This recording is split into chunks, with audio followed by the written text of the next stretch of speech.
नमस्कार, बहुत स्वागत है आप सभी का। मैं हूं आपके साथ नैना यादव, लेकर हाजिर हूं हमारा खास शो आक्रमण, जहां जंग की हर चिंगारी को हम आग बनने से पहले पकड़ते हैं, जहां बारूद की हर गंध के पीछे छिपे खतरे को दुनिया के सामने लाते हैं।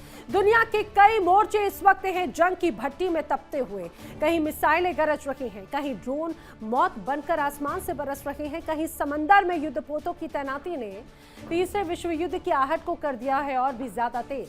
आज आक्रमण में हम आपको दिखाएंगे जंग की ऐसी ही 3 तस्वीरें, 3 आग, 3 मोर्चे, लेकिन तबाही का एक ही चेहरा। एक तरफ रूस यूक्रेन का बारूदी रण, क्योंकि ये सिर्फ जंग नहीं, दुनिया के बदलते युद्ध का चेहरा है। शुरू करते हैं आक्रमण की एक एक तस्वीर आपको दिखाते हैं। पहली तस्वीर पर नजर डालिए। जंग खत्म करने का सही वक्त, यानी जंग खत्म करने की आड़ में ईरान का बड़ा पैंतरा है। राष्ट्रपति पेज़ेश्कियान ने ऐलान कर दिया कि जंग रोकने का यही सही वक्त है, लेकिन बगैर किसी शर्त के नहीं। तेहरान का सीधा दावा है कि अमेरिका और इजराइल का घमंड टूट चुका है। स्ट्रेट ऑफ हॉर्मुज में ईरान की धाक जमी है और वॉशिंगटन बैकफुट पर आ गया, यानी ईरान जंग खत्म भी कर रहा है और अपनी शर्तों पर भी करना चाहता है। अब जो दूसरी तस्वीर हम आपको दिखाने जा रहे हैं, किम ने पुतिन को ड्रोन फौज दी है, यानी रूस यूक्रेन युद्ध में सन की तानाशाह किम जोंग उनकी बढ़ती दखल की बाद किम ने पुतिन के पाले में अपनी ड्रोन और मिसाइल फौज उतार दी। पुतिन का मकसद जमीन हड़पना है, तो किम का निशाना अमेरिकी दादागिरी को खत्म करना। ये बारूदी दोस्ती अब यूरोप से लेकर एशिया तक तबाही का नया बवंडर ला रही है। तीसरी खौफनाक तस्वीर आपको दिखाते हैं, नजर डालिए। तीसरी खौफनाक तस्वीर, आग के गोले में पूरा का पूरा मॉल बदल चुका है। जहां पर रूसी मिसाइलों ने आम नागरिकों को निशाना बनाना शुरू किया। ज़ेलेंस्की के गृहनगर में एक शॉपिंग मॉल पर रूस का दोहरा ड्रोन अटैक, चारों तरफ बिछी लाशें, जलते हुए मासूम और बिलखते बच्चे। पुतिन के इस प्रचंड रूप से नाटो भी सन्न रह गया। इन 3 मोर्चों पर जारी इस महासंग्राम की पूरी इन डेप्थ कवरेज दिखाएंगे आपको आक्रमण में, उसी से जुड़ी हुई। चलिए करते हैं शुरुआत इस समय की बड़ी खबर के साथ में। बड़ी वॉर ब्रेकिंग, ईरान अमेरिका जंग से जुड़ी हुई आपको बताते हैं। बड़ी वॉर ब्रेकिंग, ट्रंप के आर्थिक युद्ध वाले प्लान पर ईरान की सीधे सीधे आई है 2 टूक। बड़ी खबर, ट्रंप के आर्थिक युद्ध वाले प्लान पर ईरान की 2 टूक। अमेरिका का आर्थिक अटैक वाला शिगुफा पूरी तरह से खत्म हो चुका है, फुस साबित हुआ है। अमेरिका की आर्थिक हमले वाली फिल्म बहुत पुरानी है। देखिए, ये सोशल मीडिया पोस्ट है। ईरान ने आर्थिक प्रतिबंध की फिल्म पहले भी देखी थी, पाबंदियां पहले भी लगाई गई, लेकिन हुआ क्या, पाबंदियां पूरी तरह से फेल रही। आर्थिक युद्ध भी फेल होगा। ट्रंप की धमकी और धौंस स्ट्रेट ऑफ हॉर्मुज की लहरों में बह चुके हैं। ईरान के विदेश मंत्री अब्बास अराक्ची ने खिल्ली उड़ाई, ये सोशल मीडिया पर पोस्ट किया। चलिए बढ़ते हैं आगे, बात कर लेते हैं अगली बड़ी वॉर ब्रेकिंग की। समय की बड़ी वॉर ब्रेकिंग, खाड़ी जंग से जुड़ी हुई ईरान की शक्ति और भी हो चुकी है प्रचंड। जी हां, ईरान ने 1 साल में अपने हथियारों का उत्पादन कर दिया है और भी ज्यादा, डबल, दोगुना उत्पादन किया है। डिफेंस प्रोडक्शन में ईरान ने जबरदस्त इजाफा किया। हमलों के बावजूद हथियार उत्पादन में बड़ा उछाल आया है। जंग में अमेरिका इजराइल का मिशन पूरी तरह से फेल रहा, यह दावा किया जा रहा है। ईरान की ताकत घटने की बजाय और बढ़ती चली गई। ईरान के रक्षा मंत्रालय के प्रवक्ता इस्माइल बाघाई ने हुंकार भरी और सीधे सीधे ये बड़ा जवाब दिया है। अब ईरान के रक्षा मंत्रालय के प्रवक्ता इस्माइल बाघाई ने क्या कुछ कहा है, सुनिए।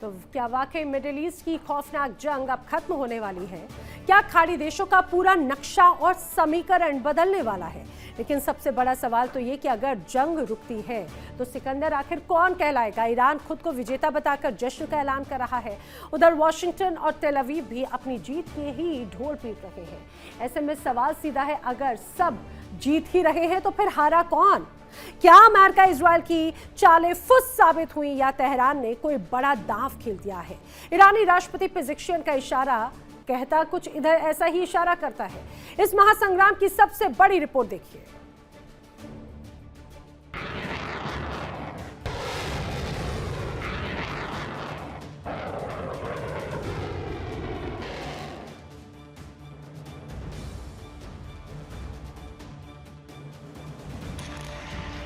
नौ महीने से जारी जंग, आसमान में मिसाइलों की गूंज, मिडिल ईस्ट में अमेरिकी युद्धपोतों की तैनाती, इजराइल के लगातार हमले और जवाब में ईरान का पलटवार। लेकिन अब इस जंग के बीच तेहरान से आया है ऐसा बयान जिसने पूरी दुनिया का ध्यान खींच लिया है।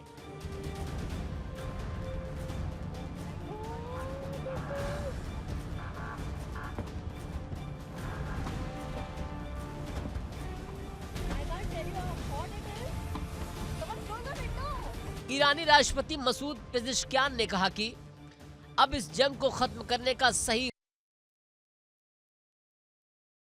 गौर करने वाली बात यह है कि तेहरान ने यह बात हार मानकर नहीं की, बल्कि अपनी ताकत का दावा करते हुए कही है। पेजेश्कियान का कहना है कि इस वक्त ईरान अमेरिका के मुकाबले कहीं ज्यादा मजबूत और सम्मानजनक स्थिति में है।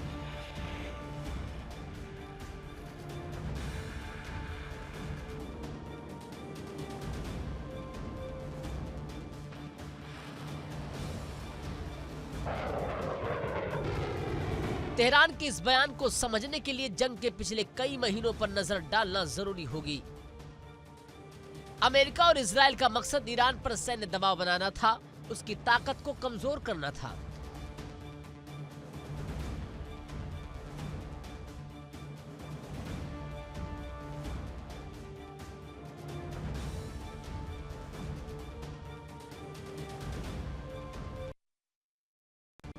लेकिन ईरान का दावा है कि तमाम हमलों के बावजूद उसकी प्रतिरोध क्षमता खत्म नहीं हुई। ईरान ने जवाबी हमले किए, मिडिल ईस्ट में अमेरिकी सैन्य ठिकानों को निशाना बनाया, एयर डिफेंस सिस्टम को चुनौती दी।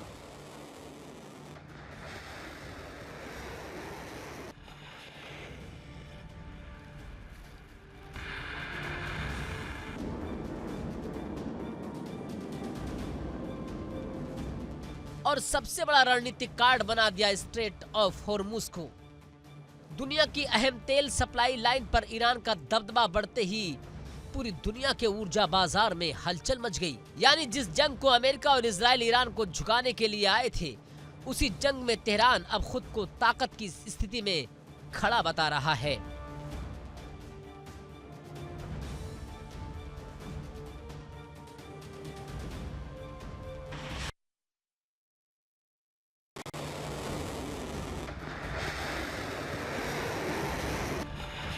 पेजेश्कियान का संदेश बिल्कुल साफ है। अगर युद्ध इसी मोड़ पर रोक दिया जाए तो ईरान अपनी ताकत और सम्मान के साथ बाहर निकल सकता है। तेहरान का दावा है कि अमेरिका और इजराइल ने ईरान को कमजोर करने के लिए पूरी ताकत झोंक दी, लेकिन ईरान आज भी मैदान में खड़ा है और डटा है।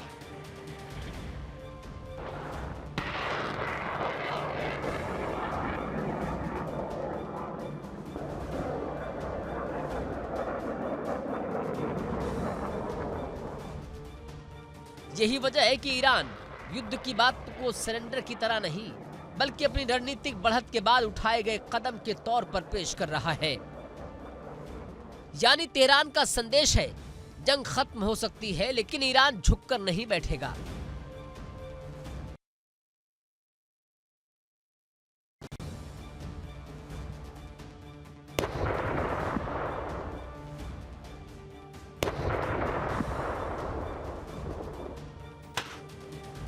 इस पूरी कहानी में सबसे बड़ा मोड़ है स्ट्रेट ऑफ होर्मुज।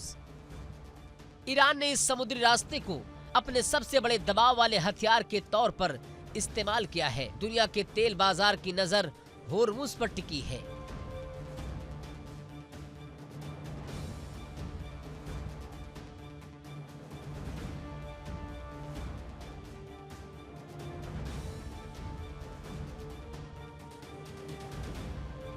अमेरिका अपनी नौसैनिक ताकत के जरिए इलाके में मौजूदगी बनाए हुए है और तेल टैंकरों की आवाजाही को सुरक्षित रखने की कोशिश कर रहा है।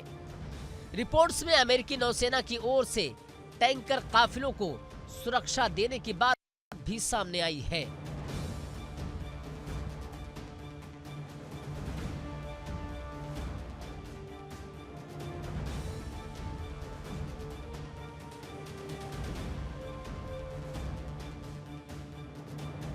यानी एक तरफ ईरान समुद्री रास्ते को अपने दबाव के हथियार के तौर पर इस्तेमाल कर रहा है, दूसरी तरफ अमेरिका की चुनौती है कि दुनिया के तेल सप्लाई को पटरी से उतरने से कैसे बचाया जाए।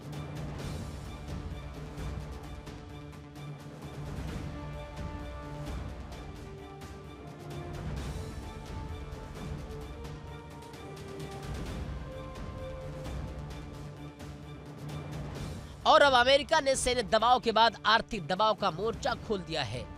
ट्रंप प्रशासन ईरान पर और कड़े प्रतिबंध लगाने की तैयारी में है। अमेरिकी वित्त मंत्री स्कॉट बेसेंट ने इस अभियान को इकोनॉमिक डी-डे नाम दिया है।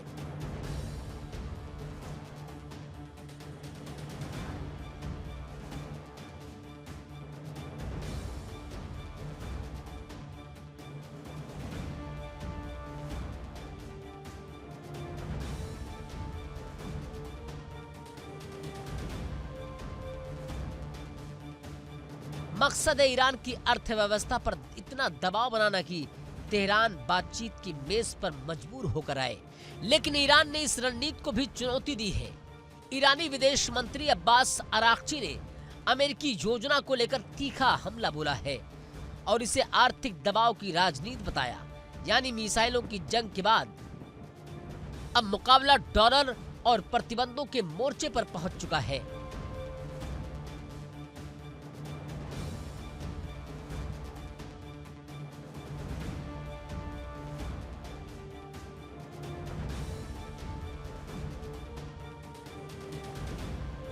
लेकिन इस पूरे खेल में असली ट्विस्ट चीन की एंट्री से आया है। अमेरिका चाहता है कि ईरान पर आर्थिक दबाव बढ़ाने में चीन उसका साथ दे, लेकिन बीजिंग ने अमेरिकी दबाव की लाइन को स्वीकार नहीं किया।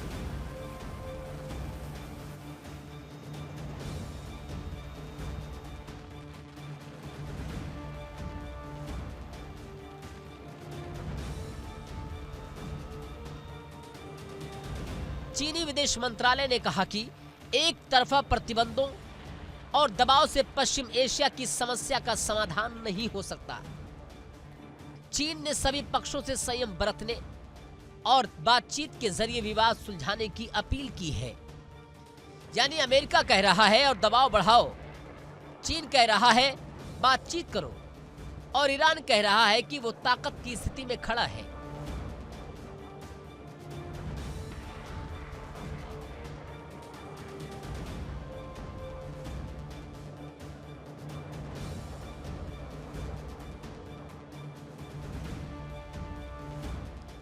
यही वजह है कि तेहरान इस पूरे घटनाक्रम को अपनी रणनीतिक कामयाबी के तौर पर पेश कर रहा है। ईरान का दावा है कि अमेरिका की सैन्य ताकत उसे झुका नहीं पाई, इजराइल के हमले उसे मैदान से बाहर नहीं कर पाए।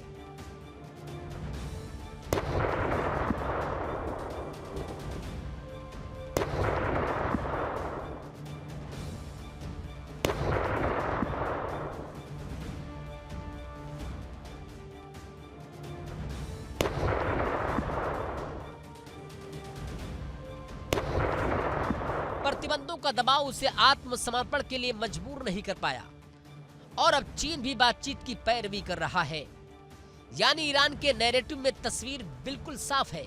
अमेरिका और इजराइल ने हमला किया, ईरान ने जवाब दिया, जंग लंबी चली, लेकिन तेहरान आज भी अपनी शर्तों और अपने दावों के साथ खड़ा है।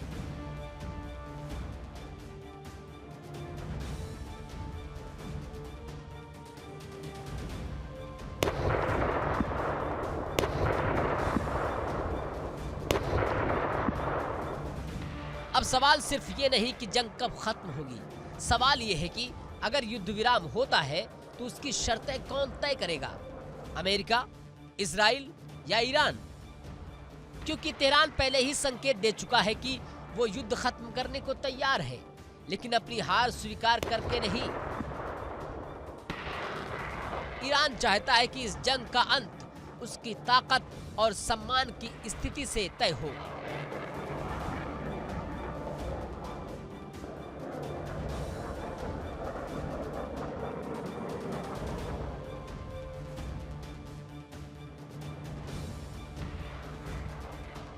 और अगर ऐसा होता है तो मिडिल ईस्ट की इस लंबी जंग का सबसे बड़ा संदेश यही होगा, अमेरिका और इजराइल ने ईरान को झुकाने के लिए युद्ध शुरू किया था, लेकिन युद्ध के अंत की बातचीत में ईरान खुद को कमजोर नहीं बल्कि मजबूत खिलाड़ी के तौर पर पेश कर रहा है।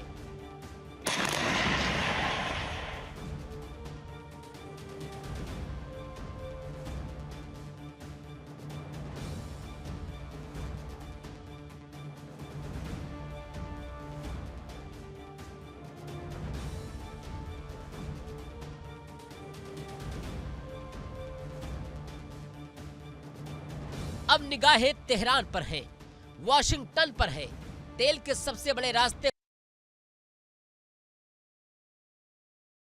चीन पर है, जिसने इस जंग के बीच कूटनीति का अपना कार्ड खेलकर पूरे गेम का समीकरण बदल दिया है।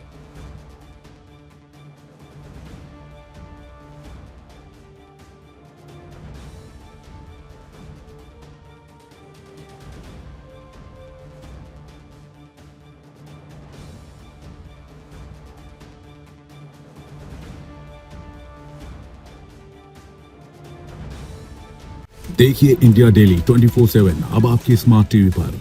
इंडिया डेली मौजूद है सभी डिजिटल प्लेटफॉर्म पर लाइव और लगातार। इंडिया डेली 24/7 हर दिन राष्ट्र को समर्पित।